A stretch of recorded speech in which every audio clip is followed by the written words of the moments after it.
Hello guys, welcome to sleepy classes. Guys आज हम discuss करेंगे 10 क्वेश्चंस फिजिक्स से। देखिए गाइस, कल हमने डिस्कस करे थे बायोलॉजी से 10 क्वेश्चन और मैंने आपको बताया था ईपीएफओ का जो आपका एग्जाम है 9 मई को, उसमें जो साइंस का सिलेबस है वो 10th लेवल तक का ही पूछा जाएगा। और ये मैं मान के चल रहा हूँ आपको 10th लेवल तक का साइंस आता होगा। अगर नहीं भी आता होगा, जैसे हमने कल क्वेश्चन डिस्कस करे थे बायोलॉजी के बहुत ही डिटेल में, ऐसे ही हम फिजिक्स के भी डिस्कस करेंगे और आने वाले सेशन में भी हम सिमिलर ही अप्रोच रखेंगे। ठीक है गाइस, और कुछ इंपॉर्टेंट टॉपिक्स भी हम डिस्कस करेंगे। मैंने आपको कल भी बताया था, जैसे बायोलॉजी के कुछ इंपॉर्टेंट टॉपिक हैं, डिसीज है, विटामिन है, ब्लड है, न्यूट्रिएंट्स है, सेल वाला टॉपिक है, यहाँ से क्वेश्चन बनता ही बनता है। ऐसी केमिस्ट्री के कुछ इंपॉर्टेंट टॉपिक डिस्कस करेंगे, एक्सिड बेस प्रोडक्ट टेबल से रिलेटेड क्वेश्चन आ जाते हैं, और कोवलेंट बॉन्ड, आइकॉनिक बॉन्ड, और आपका जो मैटर्स वाला टॉपिक है, ये काफ़ी इंपॉर्टेंट है। फिजिक्स के मैं 4 to 5 सेशन ऑलरेडी करवा चुका हूँ, आप प्लेलिस्ट में जाकर चेक कर सकते हैं। ऐसे ही हम साइंस एंड टेक्नोलॉजी भी डिस्कस करेंगे। साइंस एंड टेक्नोलॉजी बोले तो इसरो से रिलेटेड जो स्टैटिक इन्फो है वो भी हम डिस्कस करेंगे। डीआरडीओ इसरो से static info as well as जो करंट में चल रहा होगा, लाइक जैसे कौन सी मिसाइल को भी लॉन्च करना है, या फिर कौन सा प्रोग्राम है जो इसरो अभी लॉन्च करेगा या कर चुका है, उसके क्या एडवांटेज से क्या डिसएडवांटेज से, और किस तरह का सिमिलर जो ऑपरेशन है वो नासा ने लॉन्च करना है या कर चुका है, वो हम डिस्कस करेंगे। ठीक है, इस तरह के क्वेश्चंस भी आपसे पूछे जाते हैं। ये भी एक तरह का साइंस का ही पार्ट है। और ईपीएफओ में जो आपका सिलेबस है साइंस का, उसमें साइंस एंड टेक्नोलॉजी भी है। फिजिक्स केमिस्ट्री बायो तो है ही, साथ साथ आपको साइंस एंड टेक्नोलॉजी भी पढ़नी है जो करंट से रिलेटेड साइंस होती है। ठीक है, इस तरह से आप समझ सकते हैं। तो चलिए आज का सेशन स्टार्ट करते हैं। आज का जो हमारा फर्स्ट क्वेश्चन है, which one of the following is the unit of measure of the thickness of the ozone layer. तो आपको यूनिट बतानी है ओजोन लेयर की जो मेजर करती है। फर्स्ट ऑप्शन है नोट, सेकंड है पोज, थर्ड है Dobson, fourth one is Maxwell. देखिए, अब जो नोट है ये काम आता है, ये एक तरह की यूनिट है स्पीड की, यूनिट ऑफ स्पीड। अब समटाइम्स क्वेश्चन पूछ लिया जाता है जो नोट है, ये जो यूनिट है स्पीड की, ये किसकी इक्वल होती है। तो आपने याद रखना है unit of speed equal to 1 nautical mile. मैं लिख देता हूँ 1 नॉटिकल माइल पर आवर। और एग्जैक्टली अगर इसका जो फिगर है वो भी आप याद रख सकते हो, 1.852 किलोमीटर पर आवर। और ये जो आपका सेकंड ऑप्शन है पॉज, ये किस लिए काम आता है, ये यूनिट है डायनेमिक विस्कोसिटी की, डायनेमिक विस्कोसिटी। एंड जो थर्ड है ये बिल्कुल करेक्ट आंसर है अकॉर्डिंग टू दिस क्वेश्चन। जो थिकनेस ऑफ ओजोन लेयर है वो किससे हम मेजर करते हैं, डॉप्सन से। और डॉप्सन आपने डेफिनेटली सुना भी होगा, नहीं तो मैं आपको बता देता हूँ इसके बारे में। समटाइम्स क्वेश्चन आ जाता है 1 Dobson unit is equal to 0.01 mm thickness at, इसको याद रखना। समटाइम्स ऐसे क्वेश्चन आ जाता है कि बताइए डॉप्सन जो है उसकी यूनिट किसके इक्वल है, तो 0.01 mm thickness at S T P बोले तो स्टैंडर्ड टेम्परेचर प्रेशर। ठीक है, अब आपने ज्योग्राफी में भी पढ़ा होगा ओजोन लेयर, तो टेम्परेचर प्रेशर डेफिनेटली आप कनेक्ट कर पा रहे होंगे, नहीं तो आप डायरेक्टली इसको याद रख सकते हैं। मैं ज्योग्राफी में इसको डिटेल में समझा दूंगा। ठीक है, उसके बाद एक क्वेश्चन आपसे पूछा जा सकता है कि बताइए ये किसके नाम पे पड़ा, तो साइंटिस्ट का नाम था, कंप्लीट नाम तो चलिए यहाँ पे सीधा ऐसे लिख लीजिए, GMB डॉप्सन। फर्स्ट टाइम इन्होंने ही जो मेज़र किया था ओजोन की थिकनेस को, तो इन्हीं के नाम से इस यूनिट का नाम है। और 1 डॉप्सन यूनिट पूछी जाती है आपसे, तो 1 डॉप्सन यूनिट है 2.687 इंटू 10⁻20।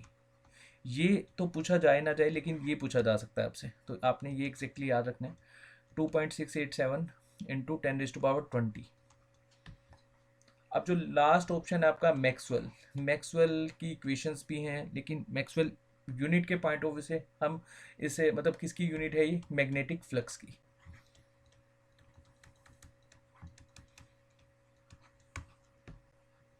तो चलिए नेक्स्ट क्वेश्चन देखते हैं। नेक्स्ट क्वेश्चन बहुत ही इजी है, आजकल न्यूज़ में भी है, पेट्रोल के जो दाम है वो बढ़ते जा रहे हैं। तो डेफिनेटली आप सुनते होंगे कि बैरल इतना महंगा नहीं है, हालांकि आज की डेट में महंगा हो रहा है। और अभी रिसेंटली एक अटैक भी हुआ है ठीक है। तो चलिए बैरल के पॉइंट ऑफ व्यू से अगर हम देखें तब भी जो हमारे देश में पेट्रोल के जो प्राइस हैं वो बहुत ज़्यादा है। बट चलिए आपको पता होना चाहिए 1 barrel of oil is equal to which of the following, 131 litre, 179 litre, 159 litre या फिर 201 लीटर। तो बहुत ही सिंपल सा आंसर है इसका। एग्जैक्ट भी फिगर आपको मैं बताऊंगा, लेकिन क्वेश्चन के अकॉर्डिंगली आंसर सी आपका करेक्ट है। वैसे इसका एक्यूरेट फिगर है 158.98 लीटर। अच्छा, आपसे क्वेश्चन पूछा जा सकता है कि हम जो एक तरह से पेट्रोल को किस तरह से मेज़र करते हैं क्यूबिक मीटर में। अब ये तो लीटर में है, तो क्यूबिक मीटर में कितना होगा? 1 बैरल, यहाँ मैं लिख रहा हूँ 0.158 क्यूबिक मीटर। और यूएस में किस तरह से 1 बैरल को देखा जाता है? 42 यूएस गैलन या गैलोन। और यूके में इसको कहा जाता है, यूके में किस तरह से मतलब इसको मेजर करा जाता है, कितना फिगर है? 34.9 यूके गैलन। तो ये आपने याद रखना है, बेसिक से क्वेश्चन से पूछे जाते हैं। उसके बाद थर्ड हम क्वेश्चन देखते हैं, which one of the following pair is not correctly matched. अब देखिए जो ओडोमीटर है, क्या ये मेजर करता है distance covered by motor wheels? बिल्कुल सही है ये। ओडोमीटर, अगर आप बाइक वगैरह चलाते हैं, एक्टिवा वगैरह चलाते हैं, तो डेफिनेटली आपको पता होगा ओडोमीटर का क्या काम होता है। उसके बाद odometer measure instrument for frequency of electromagnetic waves, ये भी बिल्कुल सही है। हमने यहाँ पर देखना है कौन सा करेक्टली मैच नहीं करता। थर्ड वन है audiometer device for measuring sound intensity, ये भी बिल्कुल सही है। तो जो डी है वो आपका गलत हो जाएगा, क्योंकि जो एमीटर है वो मेजर नहीं करता है इलेक्ट्रिक पावर को, ये किसको मेजर करता है? इलेक्ट्रिक करंट को। बहुत ही इजी क्वेश्चन था ये। उसके बाद फोर्थ क्वेश्चन देखते हैं, the apparatus used for detecting lie is known as. आपने देखा होगा ना कि अगर हमारी सीबीआई जो है या फिर पुलिस है, अगर कोई भी क्रिमिनल है उसे अगर हम डिटेक्टिंग लाई मतलब यूज़ करते हैं, अगर इन द केस ऑफ कि अगर वो कोई केस में फंस जाता है, तो आपको डेफिनेटली पता होगा मूवीज़ वगैरह में हम सुनते हैं इसका कौन सा ऑपरेटस है जो हम यूज़ करते हैं डिटेक्टिंग लाई में। तो ये है पॉलीग्राफ। अब यहाँ पर 4 ऑपरेटर्स दे रखे हैं, गायरोस्कोप, पायरोमीटर एंड सेक्सटेंट। मैं आपको चारों के बारे में बताता हूँ। तो पॉलीग्राफ के बारे में तो आपको पता लग ही गया होगा, ये मेजर करता है मतलब किस लिए यूज़ होता है? डिटेक्टिंग लाई। ठीक है। और भी बहुत सारी यूज़ में आता है, लाइक जैसे measuring and record of several physiological indices such as blood pressure, pulse, respiration and skin conductivity. उसके बाद जो पायरोमीटर है वो आपका यूज़ होता है, ये एक तरह का रिमोट सेंसिंग थर्मामीटर है जो हम हाई टेम्परेचर को मेज़र करने में काम आता है। आप लिख सकते हैं measure the high temperature of surface. Pyrometer काम आता है हाई टेम्परेचर ऑफ सरफेस को मेज़र करने के लिए। उसके बाद जो आपका गायरोस्कोप है, ये किस लिए काम आता है? लाइक जैसे रोटेशनल ओरिएंटेशन होता है ना, या फिर इसको एंगुलर वेलोसिटी भी आप मान सकते हैं।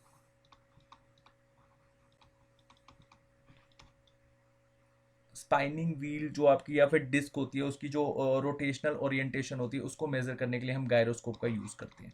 एंगुलर वेलोसिटी भी ठीक है, लेकिन समझने के लिए आप इसको इस तरह से भी देख सकते हैं। उसके बाद जो आपका सेक्सटेंट है, ये किस लिए यूज़ होता है? देखिए ये एंगुलर डिस्टेंस मेज़र करता है, लेकिन टू विजिबल पॉइंट के बीच में या ऑब्जेक्ट के बीच में। और ये मेनली यूज़ किया जाता है सेलेस्टियल बॉडीज़ के लिए। अब सेलेस्टियल बॉडीज़ के हैं, अगर आपने ज्योग्राफी पढ़ी है तो डेफिनेटली आप कनेक्ट कर पा रहे होंगे कि मैं क्या कहने की कोशिश कर रहा हूँ। तो सेक्सटेंट क्या काम किस लिए काम आता है? Angular distance between two visible object, it is use to known the height of celestial body. ठीक है, काफ़ी इंपॉर्टेंट है ये। चलिए उसके बाद नेक्स्ट क्वेश्चन देखते हैं। Earth travels in its orbit at a speed of approx 4409 kilometre per hour. Why do we not feel the high speed? बहुत ही बेसिक सा क्वेश्चन है। देखिए जो साइंस पूछी जाती है ना, साइंस को आप डेली यूज़ में अगर पढ़ते हैं या फिर डेली जो हमारा डेली लाइफ होती है उससे रिलेट करते हैं, तो डेफिनेटली आपको साइंस में दिक्कत नहीं आनी चाहिए। अगर आप साइंस स्टूडेंट हैं या नहीं, इससे फ़र्क नहीं पड़ता। अब जैसे हम लोगों ने पढ़ा होगा, डेफिनेटली आपने ही पढ़ा होगा कि जो न्यूटन था वो ऐसे ही पेड़ के नीचे बैठा था, एक एप्पल गिरा तो उसको लगा यार ये कैसे गिरा। अगर हम साइंस से, अगर मान लो आप में से बहुत सारे स्टूडेंट्स होंगे जिनको साइंस पसंद नहीं होगी, तो वो तो अगर न्यूटन की जगह बैठा होगा तो वो एप्पल लेकर चला जाएगा, है ना। लेकिन न्यूटन था जिसको साइंस से कुछ सीखना था, मतलब साइंस से दिलचस्पी थी। तो उसने देखा कि यार ये जो एप्पल है वो नीचे ही क्यों गिरा, ऊपर क्यों नहीं गिरा, ऊपर क्यों नहीं गया टूट कर। तो इस तरह से ग्रेविटी के बारे में हमें पता लगा। बहुत सारे साइंटिस्ट हैं जिन्होंने अपनी पूरी लाइफ में बहुत कुछ एक्सपेरिमेंट करे, और आज भी हम लोग ये सेशन को देख रहे हैं, कहीं ना कुछ नया ही डिस्कवर हो रहा होगा।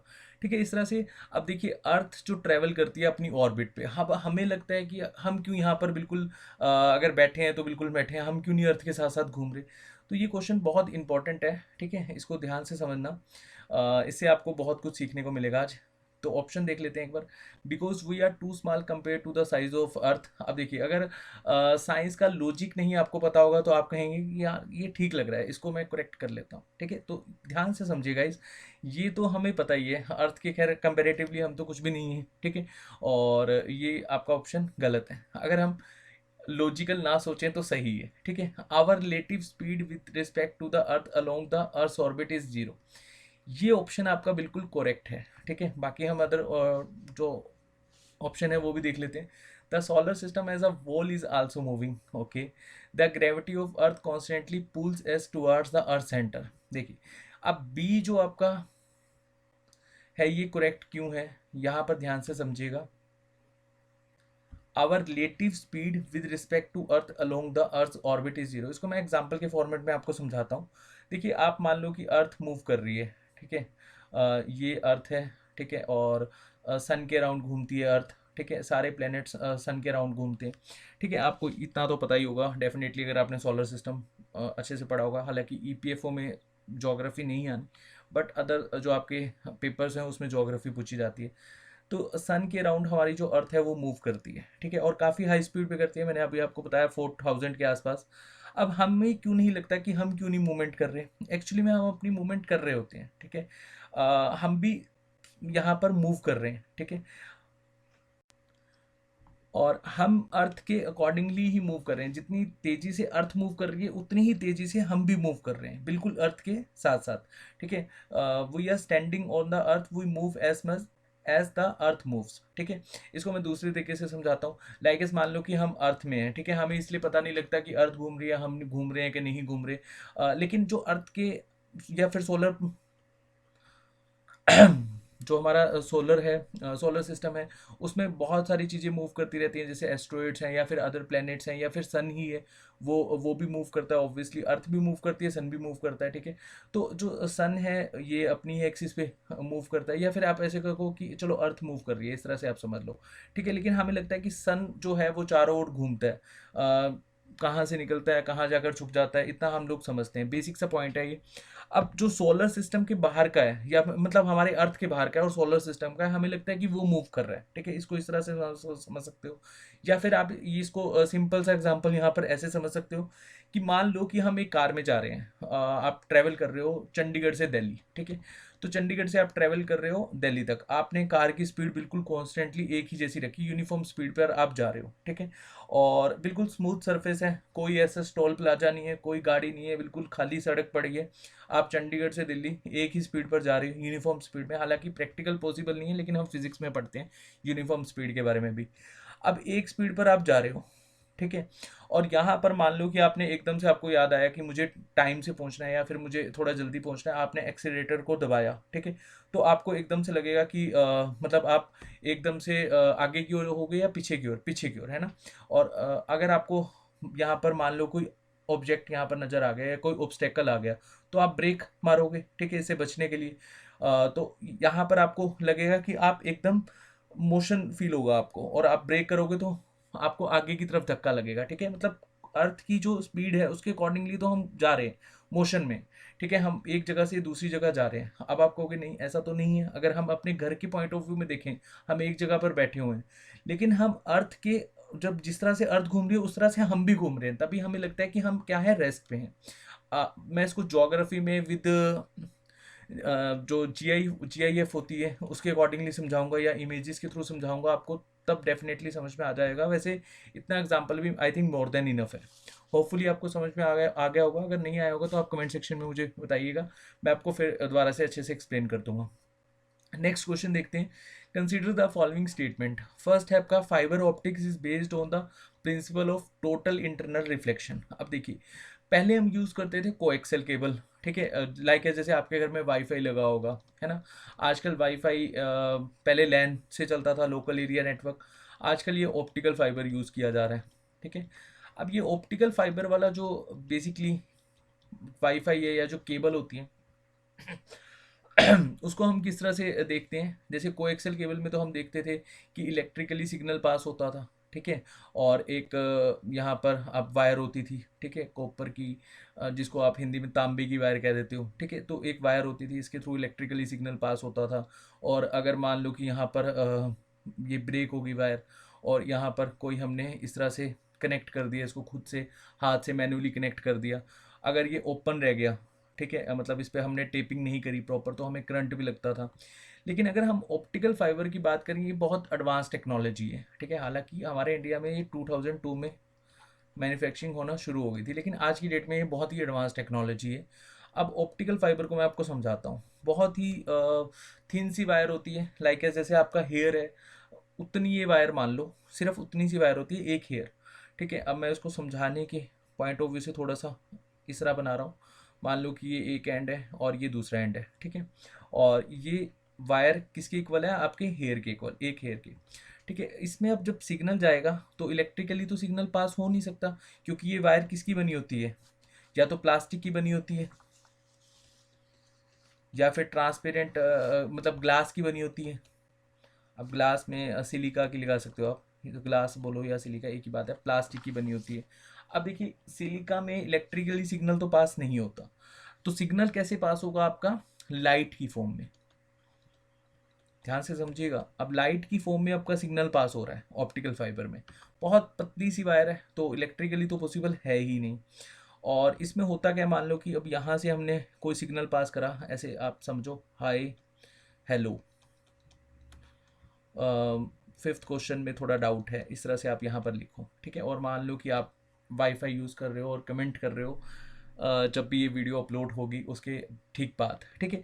अब आपने कमेंट किया, अब कमेंट करने के बाद जो आपका मैसेज होगा, मान लो कि यहाँ पर पहले पहुँच जाए फिफ्थ हाय समझ क्वेश्चन, मतलब इस तरह से क्वेश्चन यहाँ बोलना आप कुछ जा रहे हो, मैसेज कुछ कन्वे कर रहे हो, और बाद में चलकर यहाँ पहुँच कुछ हो रहा है, ठीक है। अब रिसीविंग एंड में भी वही पहुँचना चाहिए जो हम जिस क्रोनोलॉजी में हम सेंडिंग एंड में मैसेज जो सेंडर एंड है हमारा, वहाँ से मैसेज कन्वे कर रहे हैं, मतलब जो हमारा इनिशियल पॉइंट है, यहाँ से हम जो मैसेज कन्वे कर रहे हैं वही हमारे को मैसेज मिलना चाहिए जो रिसीवर एंड पे, ठीक है। इस तरह से आप समझ सकते हैं। अब ये कब होगा, किस तरह पॉसिबल होगा, इतनी छोटी सी वायर में, जब हम लाइट की फॉर्म में सिग्नल भेजेंगे। अच्छा, लाइट की फॉर्म में सिग्नल भेजेंगे, मान लो कि हमने बहुत सारे सिग्नल भेज दिए, तो ये भी हो सकता है कि हमारा यहाँ पे सिग्नल जाके मिसमैच हो जाए, ठीक है, रिसीविंग एंड पे। हम सिग्नल को डिटेक्ट कैसे करेंगे, ये सिग्नल इसका है, ये सिग्नल इसका है, ये सिग्नल इसका है, ठीक है, ये मैसेज इसका है, इस तरह से आप समझ सकते हो। तो जो ऑप्टिकल फाइबर होती है, यहाँ पर मैं समझाता हूँ, यहाँ समझना थोड़ा सा मुश्किल होगा। अब देखिए, अब हम ऑप्टिकल फाइबर में जो सिग्नल भेजते हैं वो कुछ एंगल पर भेजते हैं, और इस एंगल को कहा जाता है क्रिटिकल एंगल, ठीक है।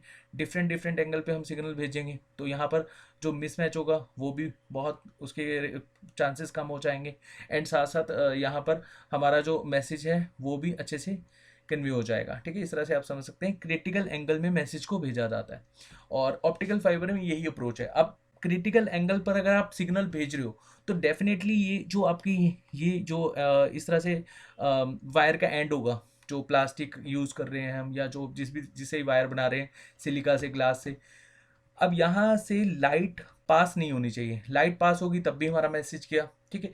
तो ये जो एंड होते हैं वायर के, ये प्रॉपर वर्क करते हैं टोटल इंटरनल रिफ्लेक्शन। लाइट यहाँ गई तो डायरेक्ट यहाँ जाएगी, फिर यहाँ, फिर यहाँ, इस तरह से ये मूव करते हुए आपका रिसीविंग एंड पे रिसीवर सिग्नल को डिटेक्ट कर लेता है, ठीक है। तो आपका जो ऑप्टिकल फाइबर है वो टोटल इंटरनल रिफ्लेक्शन पे वर्क करता है, ठीक है। इसको इजी फॉर्मेट में मैंने आपको बताया, ठीक है। और साथ साथ जो ऑप्टिकल फाइबर है, इसमें पावर कंजप्शन बहुत कम होता है कंपैरेटिवली जो हम पहले सिस्टम यूज़ करते थे, ठीक है। तो सेकंड पॉइंट भी आपका सही है, फर्स्ट भी आपका सही है। हमने देखना है कौन सा स्टेटमेंट सही नहीं है, ये कौन सा स्टेटमेंट, ये सारे ही सही हैं, देखते हैं।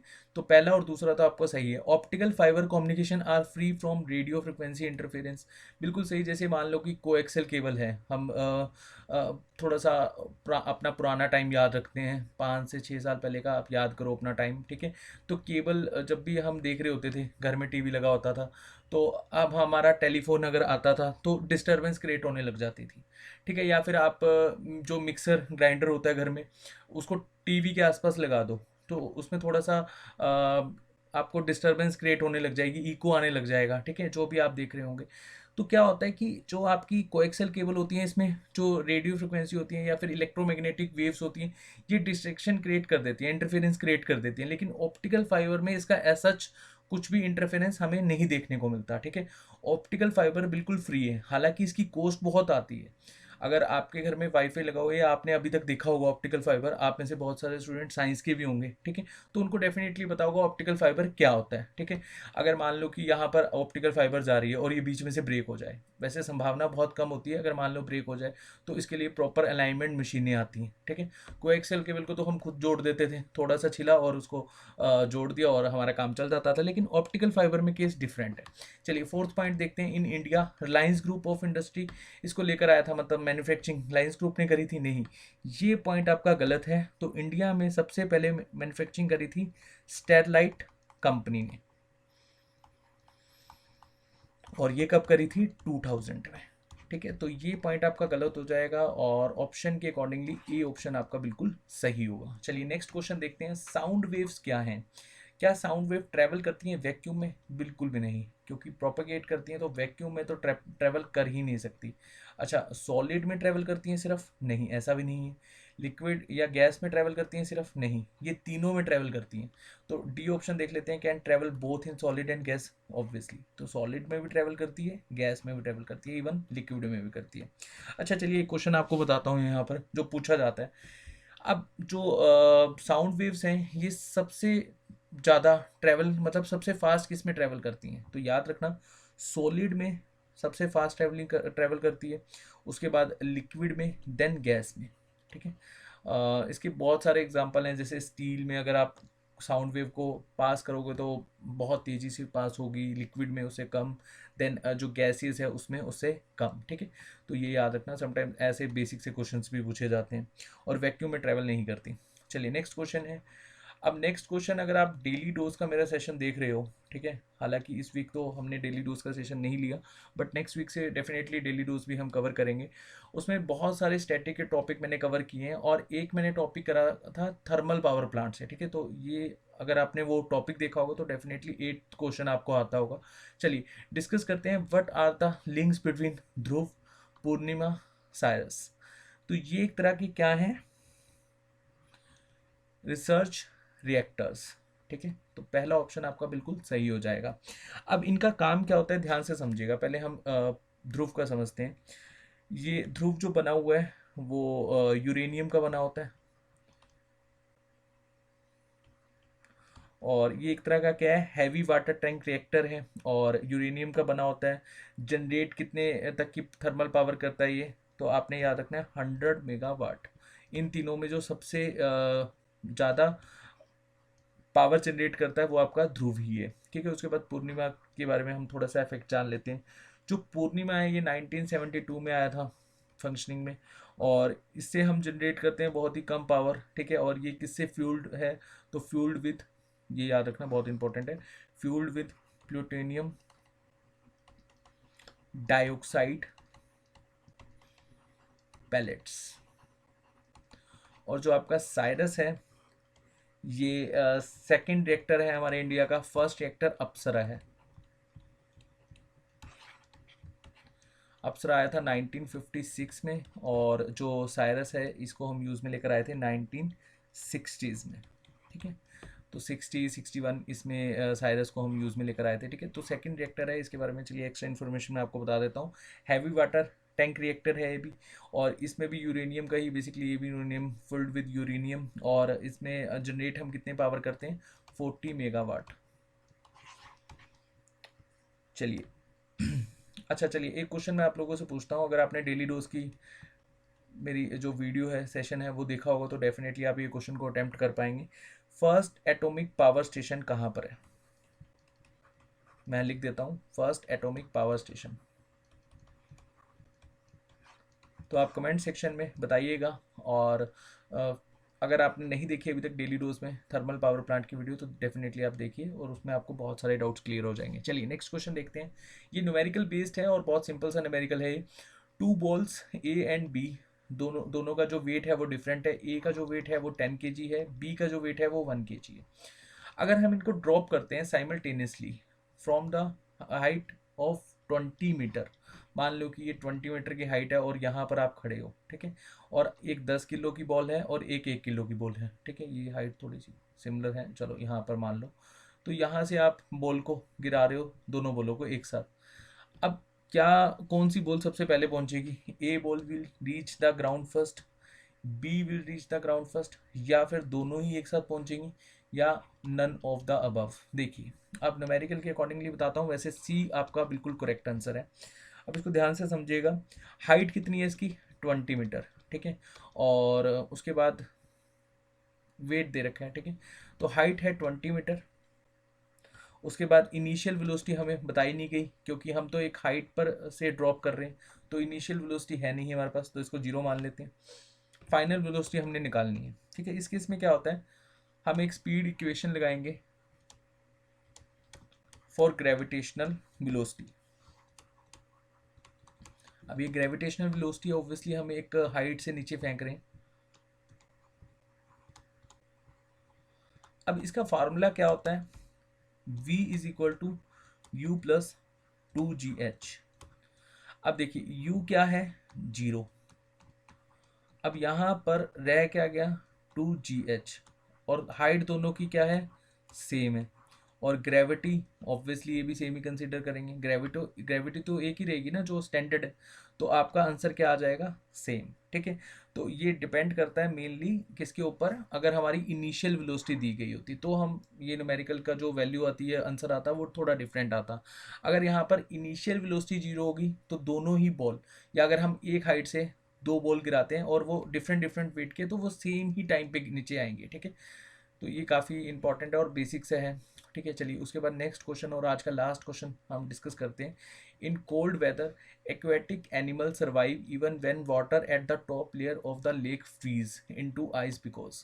अच्छा आपने देखा होगा लाइक जैसे हम सोशल नेटवर्किंग साइट्स पे देखते हैं, मूवीज़ में देखते हैं, बर्फ़ जम जाती है लेक्स में, रिवर्स में, है ना, जहाँ पर बहुत ज़्यादा टेम्परेचर लो हो जाता है। अब देखिए यहाँ पर जब लेयर है जो वाटर की वो फ्रीज हो जाती है बिल्कुल, लेकिन फिर भी जो एक्वेटिक एनिमल हैं, जो फिशेस हैं, वो सरवाइव करती हैं। क्यों सरवाइव करती हैं?